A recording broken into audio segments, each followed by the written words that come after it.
Asante. Toka hapa Kakamega, Yeri, kwako pale. Bila shaka shukran sana Bramwell Bwire huyu akiwa katika kaunti ya Kakamega akitueleza aliyojiri jana kuhusiana na uchaguzi wa ODM na vile vile kusikia kauli za wakazi kuhusiana na mjadala wetu kuhusiana na uongozi wa serikali pana ambayo imejumuisha pia viongozi kutoka upinzani. Je, imekuwa na mafao yapi kwa wananchi, na je serikali yenyewe imefaidika vipi kwa kuleta upinzani katika serikali na kuhakikisha kwamba gurudumu lake linasonga? Je, gurudumu la serikali limekuwa likisonga sasa hivi bila tashwishi, ama gurudumu hilo linasonga kwa mwendo wa polepole likiogopa kujikwaa kwa sababu halijui iwapo litajikwaa basi upinzani wataondoka na magurudumu waachie gari tupu ambalo haliwezi kusonga, ambalo tayari lilikuwa limekomishwa na Gen Z? Hayo ni baadhi ya maswali ambayo nitakuwa nikihusisha wachanganuzi wangu studioni, wakiwemo mwanasheria Shadrack Wamboi na vile vile Josephat Kamanya ambaye ni kiongozi na vile vile ni mchanganuzi wa sera na uongozi humu nchini. Karibuni sana studioni. Asante. Bila shaka nianze nawe Shadrack, kuhusiana na swali ambalo tumeibua awali. Wengi najua wamejiuliza kuhusiana na Wangamati na Barchok. Kwa nini wote wawili hawajaletwa katika mahakama kwa pamoja? Kwa sababu wengi wamekuwa wakisikia walifikishwa EACC jana wote, wamepelekwa Kilimani wote, lakini wanashangaa mbona ni Wangamati peke yake yuko kotini kwa sasa hivi. Labda unaweza kutufafanulia hilo ili Wakenya waelewe kwa nini kila mmoja atakuja kivyake kotini? Naam. Shukran sana ndugu Yeri kwa mwaliko. Mwanzo pia uniruhusu pia ni kupatia salamu za wana Kajiado North huko constituency ambao wamesema niwapitisha salamu zao kwako na kwa wananchi wote kwa kijumla. Kwa kweli unapozingatia jinsi sheria inavyofanya kazi, sheria iko na taratibu zake ambazo zinatumika ili kutekeleza majukumu ya kisheria, haswa wale ambao wako na makosa yao yaweze kuzingatiwa na yaweze kuchukuliwa hatua kulingana na matakwa ya kisheria. Ni kusema ya kwamba mtu ambapo anapofanya kosa ama kosa lolote la kijinai linapofanyika, yule ambaye amelifanya lile kosa anapewa jukumu la kisheria la kubeba mzigo huo yeye peke yake ama yeye kibinafsi. Ni kumaanisha wakati ambapo mimi na wewe tunaposhikwa, inaposemekana ya kwamba kuna madai ya mimi nimefanya kosa lolote ama wewe umelifanya lile kosa ama kosa lolote lile, lazima iangaliwe kisheria ya kwamba mtu huyu ama watu hawa wamefanya kosa hili mtu kibinafsi ama wamefanya jambo hili kipamoja. Wale ambao wameshtakiwa, yule ambaye alikuwa gavana wa Bungoma, Mheshimiwa Wangamati, na yule ambaye ni Barchok, ni gavana ambaye alimrithi, ni gavana wa kule kuna nini kule Bomet, gavana wa Bomet, gavana wa Bomet ambaye alirithi gavana ambaye alifariki, aliaga dunia. Kwa hivyo wale ni watu, ni viongozi, lakini kazi yao wanaifanya katika kaunti tofauti ama majimbo tofauti. Kwa hivyo kosa la huyu wa Bomet na kosa la yule wa Bungoma ni kosa, ingawaje ni makosa dhidi ama against the Anti-Corruption Act. Hii ni kosa ambalo wamelifanya wakiwa majimbo tofauti. Kwa hivyo makosa haya watabeba vitofauti ama mtu kibinafsi. Kwa hivyo sasa tumeona Wangamati amewasilishwa pale mahakamani, atasomewa mashtaka yake, ataomba apewe ile cash bail ama bond ambaye atapewa. Akipewa ama asipopewa, atapelekwa basi korokoroni, yule mwingine aletwe pia yeye asomewe mashtaka yake akiwa peke yake. Ndiposa dakika ya mwisho kila mtu abebe makosa yake kibinafsi. Wenyewe wanasema kila mtu na msalaba wake mwenyewe. Kisiasa, jana tumemwona Kamanya, nikuhusishe kisiasa. Jana tulimwona Wangamati akisema kukamatwa kwake ni kisiasa. Kwa wewe ambao unakaa nje ukiangalia huu uwanja wa siasa, unadhani hawa wawili ni siasa ama kuna madai ambayo wanafaa kujibu licha ya kwamba tushaoneshwa madai hayo? Kweli. Kwanza nianzie na kushukuru kwa nafasi ya leo. Niseme huenda ikawa ni yote mawili. Sababu kumbuka hawa magavana kulingana na katiba yetu, magavana wanakuanga ni wanasiasa. Na vile vile ni magavana wanaopewa jukumu la kuangalia rasilimali za Wakenya kulingana na ile jimbo ama county yenye wapo. So wakati nafikia ati hawa magavana wawili, nakumbuka si hawa tu, tumekuwa na magavana kadhaa. Tumekuwa na wa Kiambu, tumekuwa na Natembea, si hawa tu wawili, sio wa kwanza hawa kufikishwa pale kotini ama kushikwa na EACC. Lakini wakati nafika mashtaka yamewekwa, wakati nafika ati wanaenda kushikwa, lazima wawe ni washukiwa. Kwa sababu kwa sasa tuwezi tukasema ati ni kweli walifanya kosa la ufisadi ama kulaghai county, hatuwezi, hiyo tunangoja uamuzi wa koti. Kwa sasa ni washukiwa. Na wale mashtaka wanaokabiliwa nayo haiwezi kuwa ati ni gushi tu. Lazima kuna chembe za ukweli, lakini hiyo tunangoja koti taamua. So hiyo ni mmoja. Ya pili, tukisema ni kisiasa, inaweza kuwa ni kisiasa kwa sababu kumbuka nilivyosema awali, kulingana na katiba yetu magavana wanakuanga ni wanasiasa. Tunaelekea tushaingia tayari msimu wa kisiasa. Tunaanza masuala ya kampeni. Ukiangalia wote wawili wana kikatiba wanaruhusiwa kusimama 2027. So huenda Barchoka amemaliza. Barchoka anamaliza. Lakini huenda ikawa labda kuna mambo mengine napanga, unajua hata kama hatarudi governor anaweza wania kiti kingine. Senator ama tuliona Mandago jinsi alivyofanya. So bado wana nafasi kikatiba ya kuwania kiti hata kama si ya governor mwenye aliyemaliza awamu zake 2. So inaweza kuwa ni njia moja ya kuanza kuwasimamisha, kuwapinga, kuharibia jina, sababu siasa ya matope kidogo huenda inafanya watu wasiwe na kukuaminia tena. Lakini ile naona ni kuwa jambo lenye iko katikati ni swala la uadilifu, mambo ya integrity. Uongozi haufai kuwa ati kila miaka 3 miaka 5 kabla utoke ama ukiendelea kutoka inasemekana umevunja fedha za county. Kumbuka pia tuna gavana Nairobi, tumekuwa na Isiolo. Yani magavana tu si haba, wanakabiliwa na masuala tofauti. Ingine inakuwa ni kisiasa, lakini sana sana kuna ukweli kuwa fedha za county zimepotea. So kujua haki tunangoja koti iamue. Inatuingiza katika mjadala wetu. Je, kwako wewe ukiangalia serikali hii pana, imekabiliana na ufisadi kwa kiwango gani? Kauli ya Rais Jumapili akisema kwamba wale walioiba pesa za SHA atawakabili jino kwa jino. Naam. Swala tata hilo. Kwa sababu tukisema imekabiliana na ufisadi, labda tuseme imekabiliana kwa kuongeza ufisadi nchini kulingana na maoni yangu. Na kabla hata tuongee mambo ya ufisadi, ningetaka tuangazie serikali pana inaundwa jinsi gani na kwa nini. Kumbuka hii serikali pana iliundwa kwa sababu ule ushindi wa 22 haukuwa na tofauti kubwa sana. Kuna hesabu saa zingine wa Kenya hatufanyi. Lakini leo ningetaka tuangazie kuwa kulingana na IBC waliosajiliwa kupiga kura tuseme ni milioni 21 hivi. So kati ya watu 3 wenye walifaa kupiga kura 2022, mmoja kama ni wewe ulimchagua tuseme rais, kama ni Shadrack kamchagua baba, na mimi tuseme nasimamia asilimia 30 yenye haikupiga kura. Wale milioni 8 wale. Naam. Kwa hivyo kati ya watu 3, 2 hawakumtaka either Raila ama Ruto. Hiyo ni kumaanisha nini? Wakati aliyeshinda, aliyesemekana ameshindwa, tayari alikuwa na opposition kubwa sana kutokana na raia. Pili, ule ushindi ukakuwa kidogo ni tuseme 200,000 tu za kura ukihesabu. Na wakati unakuwa na ile unasemanga ile not very convincing win, yani ushindi wako tu ni kidogo tu mtoshane ama ushindwe, unakuwa na wakati mgumu kwa sababu kwanza uchaguzi ukiisha, umaarufu wa wewe uliyechaguliwa unakuanga kwanza unaanza kushuka. Kwa hivyo uchaguzi kama ungeisha ile tarehe 9 mwezi wa 8 tulivyopiga kura, kama ingerudiwa miezi 3, huenda rais angeshindwa tuseme. Kwa sababu unakuanga umewakwaruza watu pale kwa kampeni na hivyo masuala kadhaa hufanyika. Ya pili, wakati unapata ushindi wenye hauna nguvu sana, inabaki lazima uanze kuongea na upinzani, upende usipende.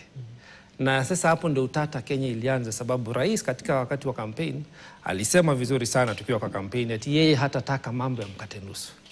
Yeye hatakubali mambo ya muungano. Na hiyo pia ikakuwa ni ushawishi mkubwa sana kwetu sisi kama raia, sababu tuliona huenda ikawa mara ya kwanza nchini tunaenda tukapata serikali yenye itafanya kazi kivyake bila kuingiliwa na upinzani. Upinzani isimame pande upinzani na serikali ifanye kazi yake. Sababu kumbuka Moi alifanya cooperation na Raila. Kumbuka Kibaki kafanya nusu mkate. Uhuru kafanya handshake. Hatujawahi kuwa Kenya na serikali hata wakati wa hayati mzee Jomo Kenyatta kulikuwa na KANU na KADU. Hatujai kuwa na serikali moja yenye imechaguliwa na ikaachiwa nafasi ifanyie wa Kenya kazi kwa kufuata katiba. So ndio unaona utata ulianzia pale. Sasa tukienda fast forward, maandamano yalianzia hapo hapo, kusema au kushinda, iliibiwa, haikuwa sawa, hayo yote.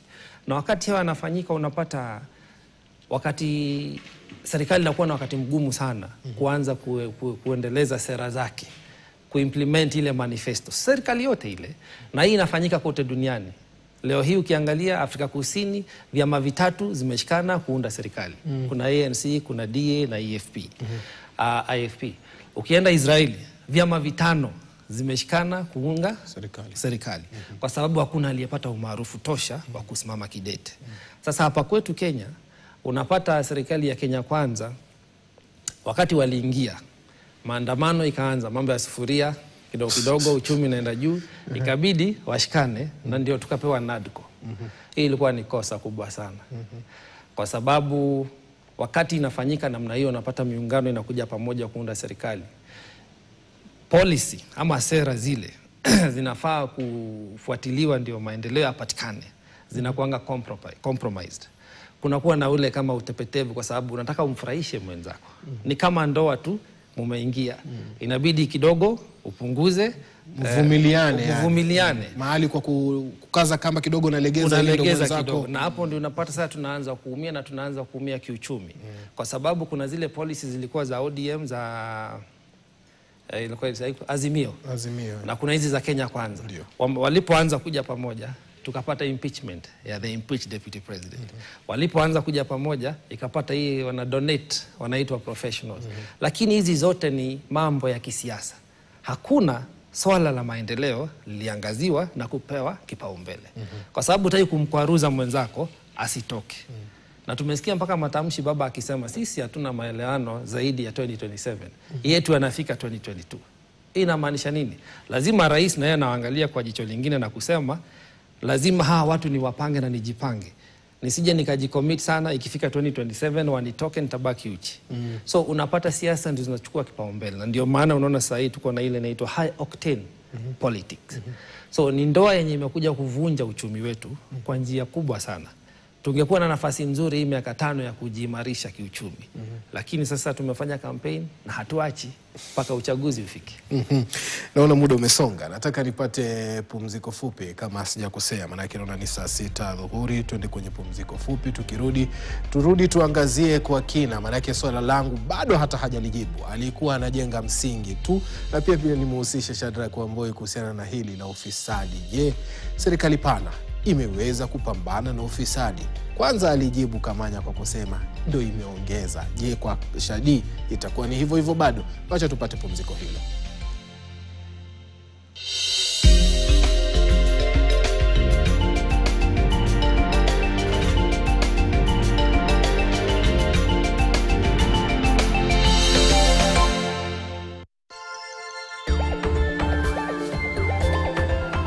After the government banned the plastic, hakukuwa na solution, but they needed the package. So immediately nimetengeneza mfuko. People are willing to buy. Very willing. Betu watu wa duka, watu wa pharmacy, watu wa restaurant, watu wa chipo mwito. All of them. That is what the packaging bag. As long as somebody has an interest, we nurture that person. After we have finished the training, they can now start production. We learn, we gain, we earn, we believe for empowerment, nurturing, and showing you the way.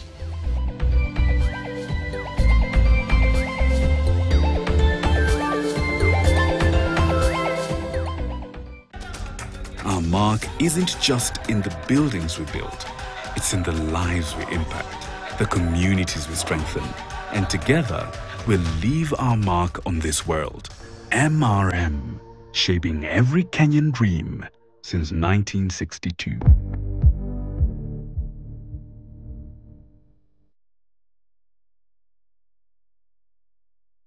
Miaka 35 tangu kuanzishwa kwa kituo cha Channel 62. Wakati huo bila shaka mabadiliko mingi yameweza kushuhudiwa. Kupitia kituo hicho tuliweza kuwaletea nyumbani kwako mabadiliko ambayo ni ya kisiasa, yakianza na ujio wa vyama vingi mwaka 1992.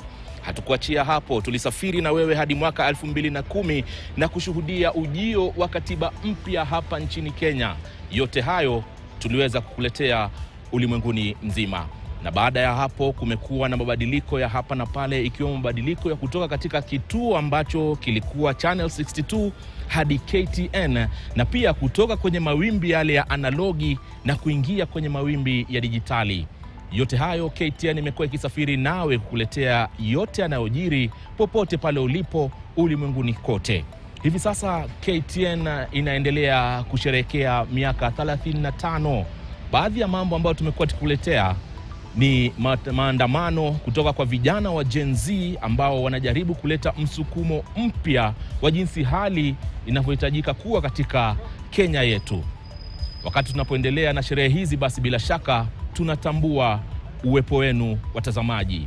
KTN bila shaka itakuwa ikiendelea kukuletea taarifa bila uoga wowote, kwa ushupavu kupitia wanahabari ambao bila shaka wanakuletea kile ambacho kinachojiri. KTN miaka 35, tunaendelea kukuarifu.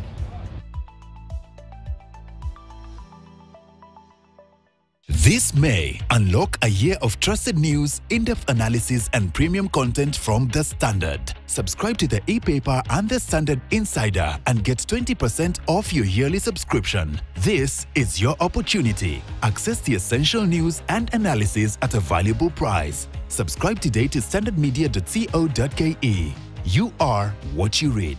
Offer ends May 31st. Unasonga huko kilo mahali mbali unatoa. Then you come back when you are not nearly mbali. Sawa sawa. Okay, mtosi. Usikuwa umeniitiza wazimu sana. Nimekuja tu kwa sababu umeniambia kuna nini? Sasa nikwambie mama. Hatuna kitu mama. Mama Brown. Ile kitu utaenda kuonjionea leo. Sikundanganyi.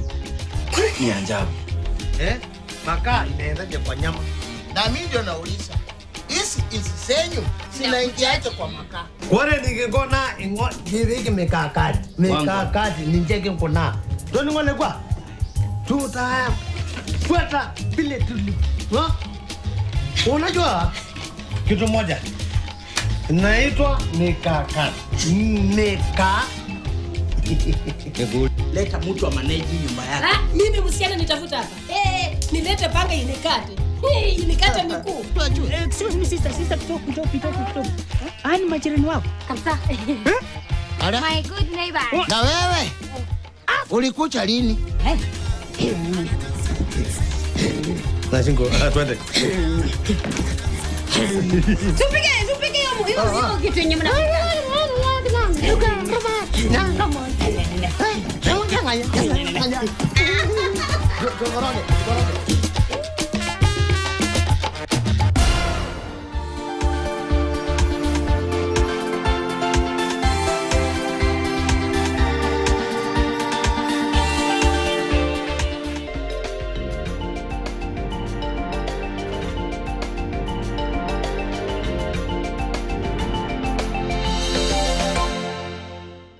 Bila shaka dakika 4 zimekatika baada ya saa 6 dhuhuri. Tupo ndani ya mjadala na vile vile tukirushia macho yetu katika mahakama ya ufisadi, ambapo aliyekuwa gavana wa Bungoma Wycliffe Wangamati yuko pale na washukiwa wengine takriban 7 kuhusiana na kesi ya ufujaji wa fedha za kaunti, kutumia kampuni mbalimbali kufuja fedha za kaunti ya Bungoma alipokuwa mamlakani kati ya mwaka 2017 na 2022, ambapo kesi hiyo imewasilishwa katika mahakama hiyo ya ufisadi. Ndio swali letu leo hii. Je, hii serikali pana imeweza kufaulu vipi katika kupigana na ufisadi, na je, imefeli wapi Shadrack Wamboi? Naam, nikidhani kuna masuala mengi sana kuhusu ile perception wa Kenya wako nayo. Unajua kwa kweli kuna ile, unajua ukiona vielea unajua vimeundwa na Wakenya wanazingatia sana, haswa wanaangalia kwa uangalifu sana mambo yanaendelea namna gani, huyu ambaye anazungumza kuhusu ufisadi tabia zake ama hulka yake ni gani. Wakenya pia unajua sisi hakuna kiongozi ambaye ametoka binguni amekuja kutuongoza. Hawa viongozi ambao tuko nao ni viongozi ambao wamekuwa pale kwa miaka mingi sana ambayo imepita. Kwa hivyo wanapozungumzia kuhusu mambo ya ufisadi, wanapozungumzia kuhusu mambo mengi ambayo yanakwaza roho za Wakenya, Wakenya kidogo wanazingatia zile kumbukumbu ambazo wako nazo ili wajue mtu huyu ni mtu wa aina gani. Haswa unapozingatia hapo juma moja lililopita tulikuwa na Katiba Day. Siku ambaye Mheshimiwa Rais aliitenga ili tuweze kuadhimisha miaka 15 baada ya kupitisha katiba yetu mpya. Lakini kulikuwa na semi tofauti sana kutoka kwa watu wakisema pengine sababu yake haswa ya kukataa kufanya ile siku iwe siku ya pengine ni ile public holiday ni kwa sababu yeye wakati tulikuwa tunapigana ili kupitisha hii katiba mpya hakuwa anaipigia upato. Na ndiposa ingawaje alijaribu kusisitiza tuweze kuiadhimisha kama siku ya maana sana katika jamhuri letu la Kenya, alikataa kuiweka kama siku ya public holiday ile watu wanaweza waende kupata mapumziko ili kuadhimisha ile siku. Kwa hivyo watu zaidi ya matendo ya serikali, watu wanajaribu pia kuangalia historia ya mtu ni ipi. Kwa sababu watu hawezi kuwa wamekuwa werevu tu kigafla, watu hawezi kuwa tu wameona mwanga kigafla. Kwa hivyo haya ni mambo ambayo Wakenya wanazingatia. Haswa ukizingatia mambo ya ufisadi. Mambo ya ufisadi ni mambo ambayo yametukwaza sana. Tunaona hospitali zetu unapoelekea, ndio hospitali zinajengwa, lakini ukielekea pale katika hospitali zetu unapata bado hakuna dawa. Haya, bado zaidi ya hapo Wakenya ingawaje wanajaribu kuangalia ufisadi katika vitengo hivi vya serikali kuu, kuna bado ufisadi ambao unaendelea katika NGCDF, kuna yule ufisadi ambao unaendelea katika counties. Kwa hivyo ni swala ambalo linatukula na linatukwaza kama Wakenya kijumla. Kwa hivyo mimi jambo ambalo pengine ningejaribu kulisisitiza siku hii ya leo ni ingawaje tunajaribu kuona hii hatua serikali inatuonyesha wanapigana na ufisadi, lazima tujaribu kupigana na ufisadi kuanzia ministries zetu kuelekea katika makaunti, kuelekea katika NGCDF. Wakati ambapo unasikia pesa za umma zinatumika kufanya jambo fulani, lazima tujaribu kuangalia the quality ama ile tuseme ni nini ambacho tunapata baada ya pesa za umma kutumika. Haswa unajua kuna mambo mengine ambayo yanatusisitiza sana. Unasikia vitu fulani zinafanywa na hawa viongozi wetu hata katika maeneo bunge yetu. Unasikia kuna barabara inajengwa, pengine mara minamwagwa. Ukisikia zile pesa zinatumika pale, unashangaa kana kwamba ni jambo lipi ambalo linaendelea. Ndio. Kwa hivyo ni muhimu sana wale watu ambao wamepewa jukumu la kupigania ama la kutusaidia kama wananchi tuweze kupigana na ufisadi katika jamhuri letu la Kenya, iwe ni watu ambao hawapigani na ufisadi kwa sababu wameashiriwa kidole, pigana na yule, pigana na Yeri. Inaibua swali hili Shadrack Wamboi kwamba Raila Odinga amekuwa akionekana yeye kama mtetezi na akikemea ufisadi katika miaka yake ya siasa. Sasa hivi kuna sakata inaendelea ya SHA lakini amesalia kimya. Je, hii inatuonyesha kwamba amekengeuka, ameingia katika upande ule mwingine wa kuyafumbia macho masuala ya ufisadi? Naam, Mheshimiwa Raila Amolo Odinga, na ni ukweli mimi nilimpigia kura mwaka wa 2022. Miaka yangu yote nimekuwa nikipiga kura, nimekuwa nikipigia Mheshimiwa Raila Amolo Odinga. Kwa sababu ya imani ambayo nimekuwa naye kwake kama mtu ambaye amepigania nafasi yetu ya demokrasia, mtu kiongozi ambaye nimeona na akiwa kigogo wa kupigana na masuala mengi ambayo yanawakwaza wananchi. Na kwa sababu ya hayo nimekuwa miaka yote nikimrushia kura yangu, ingawaje nimeona kura zake hazijawahi tosha, ama kidogo tunachezewa ile mchezo wa town ambapo kura zake zinapungua. Hamjaijaza kura. Naam. Kwa hivyo ukizingatia baada ya yeye kuungana na Mheshimiwa William Samoei Ruto, kidogo kumekuwa na ati kuhusu msimamo wake kwa mambo mengi ambayo yanawakwaza Wakenya. Ilimbidi mpaka wakati fulani inabidi anazungumza, kwa sababu wananchi wanaonelea kana kwamba baada ya yeye kuingia katika serikali hii pana usemi wake umepungua. Haswa ukizingatia kuna scandals kidogo ambazo zimekuwa pale hapo awali, haswa abductions, vijana kutekwa nyara na vitengo ambavyo vilikuwa vinashukiwa ni vya kiserikali. Wakati fulani alikuwa kidogo amenyamaza kimya, hazungumzii kuhusu mambo yale. Lakini baada ya kusukumwa, unakumbuka mwaka uliopita ukiendelea kuisha, wakati ambapo rais walikuwa na yeye pale katika uga wa Homa Bay, kidogo akazungumzia mambo yale, na rais akasema kwa kauli yake ya kwamba mambo haya ya utekaji nyara wa vijana utaacha. Yatakwisha. Kwa hivyo hii ni kumaanisha baada ya Mheshimiwa Raila Amolo Odinga kuungana na serikali, usemi wake unazidi ukipungua, kwa sababu lazima wafanye zile compromise. Na ndiposa unapata usemi wa yule katibu mkuu wa chama cha ODM na vigogo wengine wa chama cha ODM, usemi wao kidogo unapungua, ama nguvu yao unaiona ikipungua. Inaonekana kana kwamba mtu kama Sifuna anaonekana kana kwamba anasoma kutoka kitabu tofauti na wale vigogo wengine wa ODM. Kwa hivyo ni kumaanisha hata wakati huu ambapo kuna hili swala la SHA, lazima Mheshimiwa Raila Amolo Odinga azungumze ili wananchi wajue ako upande gani wa historia. Jana niliona katika magazeti yenu, haswa hii ya Standard, niliona imenakili ya kwamba sijui kama ni Standard ama ni Nation ya leo, jana kulikuwa na mkutano ambapo Raila Amolo Odinga anajaribu kumsaidia Mheshimiwa Sakaja ili asifanywe ile asingatuliwe kutoka mamlaka na hawa viongozi wetu wa Nairobi MCAs. Kwa hivyo hili si jambo la busara nikiulizwa. Mheshimiwa Raila Amolo Odinga anafaa akae kando, MCAs wafanye kazi yao. Kama Sakaja amefanya ubadilifu na ameharibu mali ya umma, aweze kujibu mashtaka yake. Asiweze kupakwa ama aweze ile kufanywa wanaisa whitewash. Aweze ati kufanywa kuwe mweupe kama pamba. Hatutaki mambo kama yale. Bila shaka nataka tuelekee katika mahakama ya ufisadi tukisikilize jaji anayosema kuhusiana na kesi hiyo inayofungamana naye.